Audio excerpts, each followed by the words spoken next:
नमस्कार, कैसे हैं? मैं हूं राकेश, आप लोगों के सामने और शुरू करते हैं नेक्स्ट वीडियो, जिसमें हम लोगों को देखना है सोलर सिस्टम। सोलर सिस्टम पर जाने से पहले हम लोग तारों के बारे में पढ़ लेते हैं। तारे, स्टार्स, जो कि आपको नंगी आंखों से दिखाई देते हैं, है ना, और नीले नीले रंग के तारे, क्या इनके पीछे रहस्य, कैसे ये बने हैं। देखिए, जो तारों के बड़े बड़े गुच्छे होते हैं उनको गैलेक्सी बोला जाता है। गैलेक्सी ज़्यादातर ये स्पाइरल होती हैं, सर्पिलाकार होती हैं, है ना, जो एंटी क्लॉकवाइज डायरेक्शन में ये इसके आर्म्स होते हैं, रिवॉल्व करते हैं। और हमारी मिल्की वे भी बिल्कुल ऐसी है। और ये क्या पूरा तारों का गुच्छा है, यहीं तारों का निर्माण होता है। तारे बेसिकली गैसों के गुबार होते हैं, और जिसमें जो कि हल्की गैस हाइड्रोजन से बेसिकली बने होते हैं।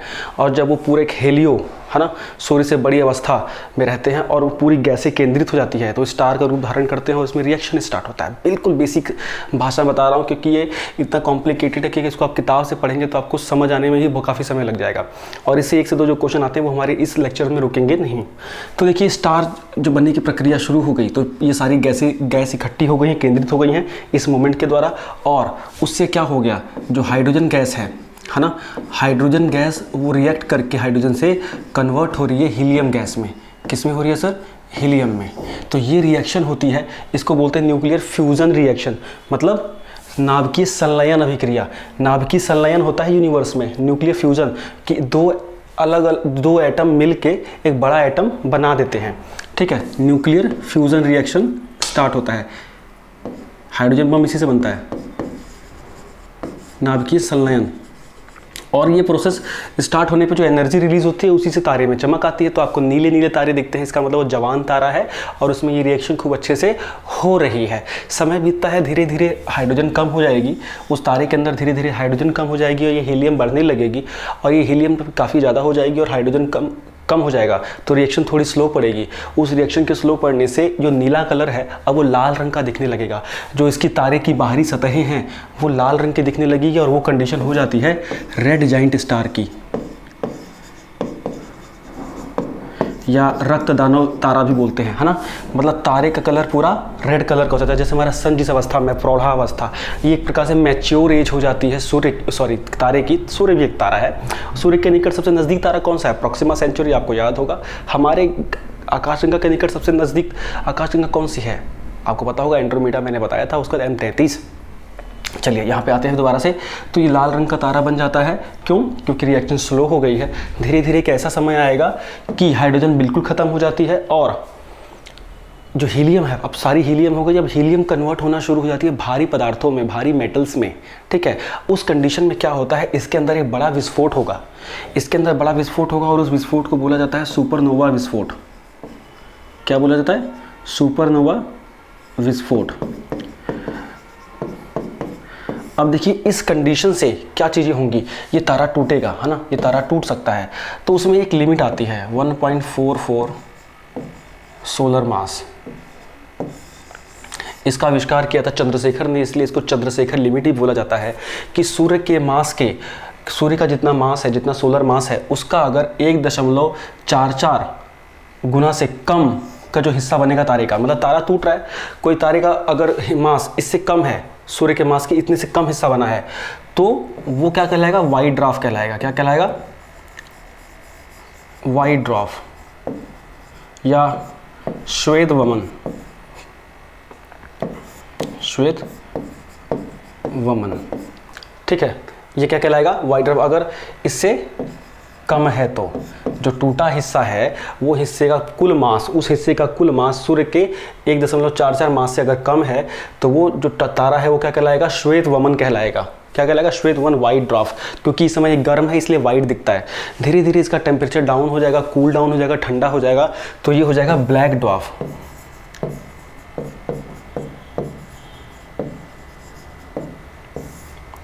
ठीक है, श्याम वमन, है ना, मतलब काले रंग का हो जाएगा और इसी प्रकार ये यहाँ पे खत्म हो जाएगा। ठीक है, अब अगर केस क्या है कि अगर जो हिस्सा टूटा है उसका वो 1.44 ms से अधिक है, ज़्यादा है, तो क्या होगा? तो वो कहलाएगा न्यूट्रॉन स्टार। क्या कहलाएगा? Neutron star. बिकॉज इसको थोड़ा मैं रब कर दूं। देखिए, जो हिस्सा ज़्यादा,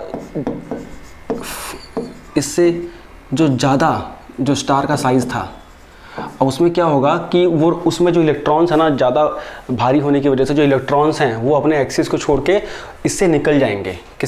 इस तारे के हिस्सों से जो इलेक्ट्रॉन्स हैं वो सारे निकल जाएंगे और सिर्फ न्यूट्रॉन बचेगा, इसलिए इसको न्यूट्रॉन तारा बोला जाता है। क्या बोला जाता है? न्यूट्रॉन स्टार, क्योंकि नाभिक और उसका नाभिक जो न्यूक्लियस है वो इंटेंस होने लगेगा, डेंस होने लगेगा और इतना ज़्यादा डेंस होने लगेगा कि उसमें से कुछ भी चीज़ें पास नहीं हो सकती हैं, और यही बाद में जाके ब्लैक होल बनता है, जिसमें से लाइट भी पास नहीं हो सकती है। तो बिल्कुल ही सिंपल और इससे आसान तरीके से कोई बताएगा नहीं आपको कि तारा किस तरह से बन के और कहाँ आके नष्ट होता है। ये वही ब्लैक होल है। ब्लैक होल किससे बनता है? न्यूट्रॉन स्टार से। न्यूट्रॉन स्टार कब बनता है?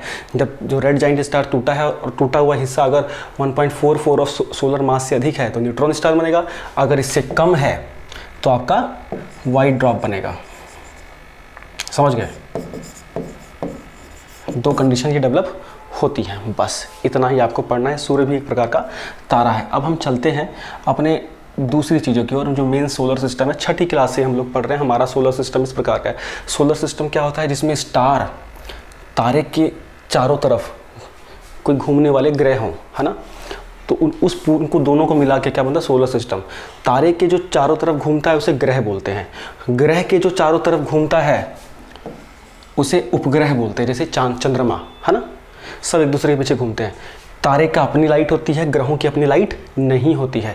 हम सूर्य की रोशनी पे ही डिपेंडेंट है। जो भी ग्रह चमकते हैं वो सूर्य की रोशनी से ही चमकते हैं। जो चंद्रमा चमकता है वो भी सूर्य की रोशनी से ही चमकता है। अदरवाइज इनकी अपनी कोई रोशनी नहीं होती, जबकि इसकी अपनी रोशनी होती है। और इसके सबसे नियरेस्ट तारा जो है वो 4.4 प्रकाश वर्ष की दूरी पे प्रॉक्सिमा सेंचुरी है। क्या है?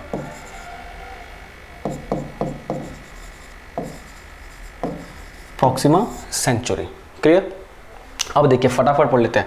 सबसे नियरेस्ट है इसका बुध, फिर शुक्र, इसको वीनस बोलते हैं, बुध को मरकरी बोलते हैं, फिर हमारी अर्थ है, फिर मार्स मतलब मंगल, फिर यह है जुपिटर। ठीक है, सबसे बड़ा। मंगल और जुपिटर के बीच में एस्ट्रॉइड्स हैं, आपको पता होगा। उसके बाद हमारा है सैटर्न मतलब शनि, फिर यूरेनस और नेपट्यून मतलब अरुण और वरुण। ये 8 है। पहले प्लूटो भी था, उसको हटा दिया गया है। सिंपल। अब एक एक के बारे में फटाफट हम लोग देख लेते हैं। देखिए बुध के ऊपर जो क्वेश्चन बन सकते हैं। सबसे छोटा ग्रह है, बिल्कुल सही बात है। सबसे नियरेस्ट है सन के, और 88 दिनों में ही सूर्य का चक्कर लगा लेता है। ठीक है, कोई भी इस पर एटमॉस्फेयर नहीं है। यहाँ का एक दिन पृथ्वी के 90 दिनों के बराबर होता है। ये फैक्चुअल डिटेल है। सिंपल। ठीक है, बस इससे ज़्यादा कुछ नहीं आता है। दूसरे नंबर पे वीनस है। यहाँ से क्वेश्चन निकल के आते हैं। ये एकमात्र ऐसा ग्रह है जिसको हम अपनी नंगी आंखों से देखते हैं। इसको भोर का तारा भी बोला जाता है। अगर आप इसको भोर में या शाम के टाइम सूर्य ढलने के जस्ट बाद अगर आप देखें तो ये आपको दिखाई देगा तारे के रूप में, लेकिन एक्चुअली ग्रह होता है, सूर्य से रोशनी पाके चमकता है। इसको पृथ्वी की बहन भी बोला जाता है, बिकॉज इसका शेप और साइज बिल्कुल पृथ्वी की जैसा ही है। और ये सबसे गर्म है। क्वेश्चन आएगा कि सबसे नज़दीक तो बुध है, लेकिन गर्म सबसे ये क्यों है? बिकॉज यहाँ 95% कार्बन डाइऑक्साइड है, जिस वजह से इसमें प्रेशर कुकर जैसी सिचुएशन बनी रहती है। उस वजह से यहाँ गर्मी ज़्यादा है। ठीक है, 225 दिनों में ये अपना परिभ्रमण पूरा करता है। अब सूर्य का पूरा चक्कर लगाते हैं। इसका एक बड़ा इंपॉर्टेंट क्वेश्चन है कि देखिए सोलर सिस्टम में शुक्र ग्रह और एक ग्रह और है जो आगे मैं बताऊंगा। 2 ग्रहों को अगर छोड़ दें तो बाकी सारे ग्रह वो पश्चिम से पूर्व की ओर घूमते हैं सूर्य की तरफ। पश्चिम से पूर्व की ओर, वेस्ट टू ईस्ट, है ना। पृथ्वी भी वेस्ट टू ईस्ट जाती है, जबकि जो वीनस है वो ईस्ट टू वेस्ट घूमती है। कैसे? पूर्व से पश्चिम की ओर घूमती है। ध्यान देखिए, देख लीजिएगा इसको। ठीक है, पृथ्वी की इसको बहन भी बोला जाता है। बस नेक्स्ट क्वेश्चन। अब हमारी आगे अर्थ, नीला ग्रह भी बोला जाता है। इसका शेप है, इसकी शेप है जियोइड। स्पेशल वर्ड इसके लिए निकाला गया है, जियोइड। ठीक है, और साइज के अकॉर्डिंग ये सोलर सिस्टम में 5वां पोजीशन है इसका। सबसे बड़ा ग्रह कौन सा है? जुपिटर है, पता है आपको। पश्चिम से पूर्व की ओर ये परिभ्रमण करती है सूर्य की तरफ, चारों तरफ।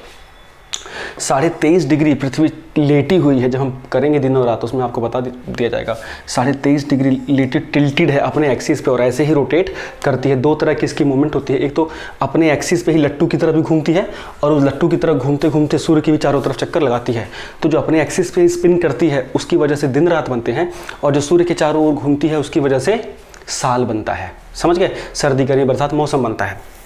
अब देखिए इसका जो डायमीटर है, व्यास है, अगर ध्रुवों के आधार पर इसका व्यास देखा जाए तो करीब 12,700 के आसपास है, 714 के आसपास, और भूमध्य रेखा के आसपास अगर इसका व्यास देखें तो 12,756। मतलब एक बिंदु से दूसरे बिंदु तक पृथ्वी की पूरा डायमीटर कितना है, करीब 12,500 के आसपास, ठीक है। और अपने एक्सिस पे पूरा एक चक्कर लगाने में इसको लगते हैं 23 घंटे 56 मिनट, ठीक है, और 4 सेकंड, और इसी को मिला के बनता है एक दिन, ठीक है। और पूरा एक साल, मतलब जो 300 पूरा एक चक्कर लगाना सूर्य का, इसके लिए टाइम लगता है 365 दिन 5 घंटे 48 मिनट और 46 सेकंड, जिससे कि बनता है पूरा एक साल। और ये जो 6-6 घंटे का गैप है, यही 4 साल में 24 घंटे बनते हैं, तो एक एक्स्ट्रा दिन मिलता है जिसको हम लोग लीप ईयर बोलते हैं। आगे अगर चलें, सूर्य से इसकी मिनिमम दूरी जो है वो करीब 14.7 करोड़ वर्ष है। मतलब ये सूर्य के ऐसे चक्कर लगाती है, तो जो नियरेस्ट डिस्टेंस होता है वो ये होता है ना, जिसको पेरिजी बोलते हैं। हाँ, और सबसे दूरी वाला डिस्टेंस ये होता है ना, मैक्सिमम डिस्टेंस ये होता है, जिसको अपोजी बोलते हैं, जो कि 15.2 करोड़ किलोमीटर पड़ता है, ठीक है। तो ये हमारी मैक्सिमम मिनिमम दूरी है सूर्य से। अब इसमें क्या है, अगला आ गया हमारा मार्स, मतलब लाल ग्रह, मतलब मंगल, जो कि 687 दिनों में अपना चक्कर पूरा करता है। अच्छा, पृथ्वी का अपना एक उपग्रह है, कौन है, पृथ्वी का अपना एक उपग्रह है जो कि है चंद्रमा, जो आपको दिखता है, ठीक है। ये पृथ्वी का चक्कर लगाता है, इसलिए इसको पृथ्वी का चंद्रमा बोला जाता है। पृथ्वी से करीब 3,84,000 किलोमीटर की दूरी पर स्थित है। अब देखिए जो मार्स है, रेड प्लैनेट, ये 687 दिन में ये चक्कर लगाता है। इसके अपने 2 सैटेलाइट हैं, जैसे पृथ्वी का एक है वैसे इसके अपने 2 चंद्रमा हैं, जिसको बोलते हैं फोबोस और एक को बोलते हैं डीमोस। डीमोस जो है वो पूरे सोलर सिस्टम का सबसे छोटा चंद्रमा है, ठीक है। और इस पर एक बहुत बड़ा माउंटेन है जिसको बोलते हैं निक्स ओलंपिया। यह हमारी माउंट एवरेस्ट से करीब 4 गुना ऊंचा है। चलिए नेक्स्ट है जुपिटर।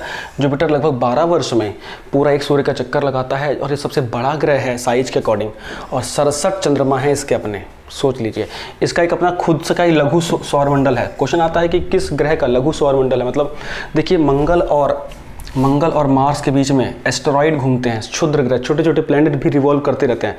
अगर आप देखेंगे तो मैंने यहाँ बताया हुआ है, ये देखिए इनके बीच में कुछ क्षुद्र ग्रह भी घूमते रहते हैं। इसके बाद अगर आप देखें तो इसका अपना लघु सौर तंत्र भी है, क्योंकि इतने सारे सैटेलाइट है जो उसके अगल बगल रिवॉल्व करते रहते हैं, इस वजह से। तो ये भी क्वेश्चन इंपॉर्टेंट है। इसके कुछ प्रमुख जो चंद्रमा है उनके नाम बता दें। सबसे बड़ा है गैनमीड। क्वेश्चन आता है गैनमीड किसका उपग्रह है, तो यह जुपिटर का सबसे बड़ा है। यूरोपा, ओयो, कैलिस्टो, ये इसके कुछ और भी उपग्रह के नाम हैं। अब आगे चलते हैं, तो मैं बहुत कट शॉर्ट इसलिए करा रहा हूँ बिकॉज यही सब आता है। आगे अगर चलें, सैटर्न दूसरा सबसे बड़ा ग्रह है, ठीक है, जिसको शनि ग्रह भी बोलते हैं हम लोग। और ये इसमें इसके चारों तरफ रिंग बनी होती है, रिंग, और ये 7 रिंग बनी हुई है ना, 7 वलय बने हुए हैं, रिंग बने हुए हैं, उसी से इसको पहचान करते हैं। इसके करीब 62 सैटेलाइट हैं। कितने? 62। टाइटन इसका सबसे बड़ा सैटेलाइट है। इसके अलावा टेथिस, फोबे, इपाटेस, डियान, रिया जैसे कुछ और भी सैटेलाइट है जो कि इसके नाम है। कभी कभी नाम पूछ लेता है, अब तो खैर नहीं पूछता, पहले बहुत पूछता था। उसके बाद है यूरेनस, अरुण। ये लेटा हुआ ग्रह मानते हैं, बहुत ही ज़्यादा अपने एक्सिस पे ये लेटा हुआ, इसलिए इसको लेटा हुआ ग्रह बोलते हैं। और ये भी पूर्व से पश्चिम की ओर घूमता है ना। वीनस और यूरेनस ये 2 ग्रह हैं जो कि पूर्व से पश्चिम की ओर घूमते हैं, बाकी सारे पश्चिम से पूर्व की ओर घूमते हैं। अब देखिए नेपट्यून सबसे बाहर का ये ग्रह है, और इसके 13 सैटेलाइट है, जिसमें टाइटन नाम आपको याद रखना होगा इसमें, और मिनिड ये पेपर में कभी कभी आते हैं। टाइटन ज़्यादा इंपॉर्टेंट है, पेपर में हमेशा पूछा जाता है। अब देखिए ये सोलर सिस्टम में जो क्वेश्चन आते थे सारे मैंने बताया आपको, और इसी प्रकार से ही क्वेश्चन आते हैं। अब बात हम अपने चंद्रमा की थोड़ी सी कर लेते हैं, और तीन चीज़ें बता देंगे। चंद्रमा की मूवमेंट के आधार पर कुछ क्रियाएं बनती हैं जिसके ऊपर हम एक क्वेश्चन आते हैं। एक क्वेश्चन आता है सुपर मून। सुपर मून क्या होता है? सुपर मून होता है जब चंद्रमा पृथ्वी के सबसे अधिक नज़दीक होता है ना।